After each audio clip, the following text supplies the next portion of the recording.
Tarte tatin, tarte au chocolat. C'est des desserts qui se marient très très bien avec le cidre. D'accord. On va éplucher les pommes ensemble et puis on avance dans la recette au fur et à mesure. D'accord? Ok. Oula, j'ai du mal là-dessus. Alors maintenant, on va couper les pommes. Ok, moi je m'occupe des quartiers. Là, on a notre sucre.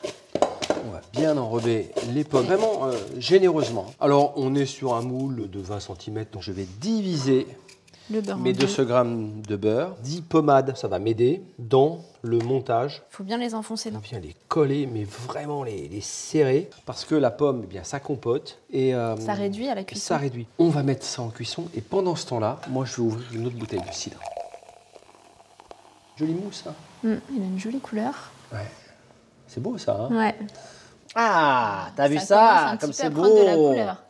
Et là, maintenant, je vais pouvoir mettre ma pâte. Je vais faire ce qu'on appelle un trottoir. D'accord. Le trottoir, c'est quoi? C'est Voilà. remonter la pâte et après on la à ma colle pâte. au Et moule. oui, exactement, tu as tout C'est compris. ça. Bien faire les bordures, laisser cuire, ce qui nous permet de commencer notre tarte au chocolat. Donc, la tarte au chocolat, ça paraît très compliqué toujours de faire une tarte au chocolat. On va se faire la pâte sucrée chocolat.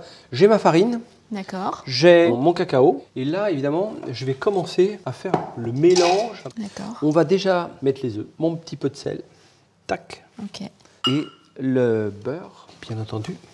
Alors, voilà, on écrase bien dans ses mains, comme ça. C'est ce qu'on appelle mélanger intimement. Là, on peut commencer à ajouter un tout petit peu de crème. On va lui laisser du repos et on aura une pâte beaucoup plus foncée. D'accord. Regarde ce que j'ai trouvé, un cidre rosé. C'est joli. Moi, j'aime bien les petites surprises comme ça. Ça change. Ah, dis donc, c'est plus acidulé, hein? Ouais. Un petit côté Fruits rouges presque. fruits rouges, ouais. Ah. Non, la petite astuce, c'est que j'étale dans du sucre glace. Et la pâte sucrée chocolat, pour moi, elle n'est pas dissociable de la tarte au chocolat. Et on va se finir notre ganache au chocolat. J'ai quand même chauffé mon lait D'accord. nature. Hop. Tout doucement, voilà, on commence à faire fondre. Je vais ajouter Des œufs.